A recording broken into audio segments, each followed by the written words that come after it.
For this lesson, I'm working with the project file 0305 Simple Audio Adjustments, and you can find that project file with the media that accompanies this lesson. Double-click it to open it in Premiere Pro. You'll want to make sure your audience can hear dialogue over the music by adjusting the music volume, and this is easy to do in Premiere Pro.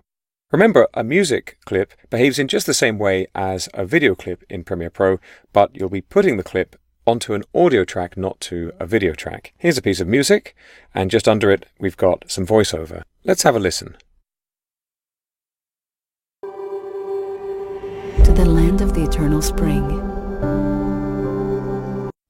So I quite like that music, but it's a bit too loud for us to make out the voiceover clearly. To make this change, I'm going to use the audio clip mixer. You'll notice at the bottom of the audio clip mixer we've got some names. A1, which is audio 1, A2, which is audio 2, and so on. And you'll notice that those names match the names of the tracks in our sequence. For our purposes, we're going to work on audio 1, and so that's the section of the audio mixer we want to use. Although the controls in the audio clip mixer can look a little bit strange if you're not familiar with them, notice that they're all just a repetition.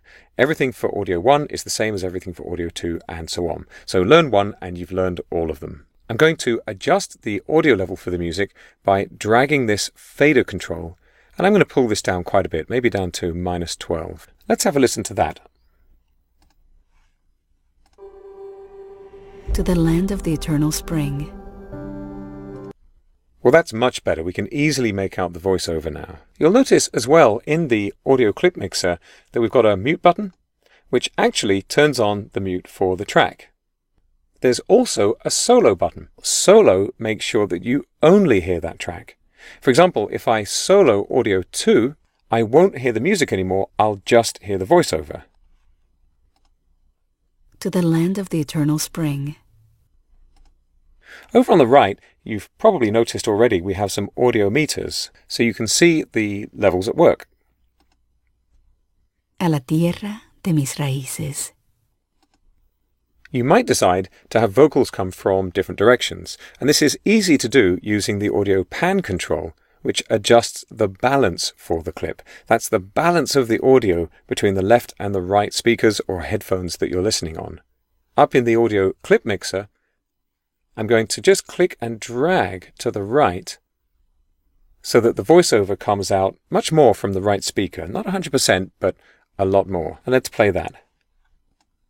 To the people of the corn, who built towering cities of light. You probably saw on the meter that the right channel is louder now than the left channel. I'm going to reset that by adjusting this number under the pan control. And anywhere in Premiere Pro that you see blue numbers like this, you can click and drag, as I am now, or you can click and type. A single click will select the number. I'm going to type in a 0 and press enter, and I've now reset the pan control. The audio clip mixer is based on clips.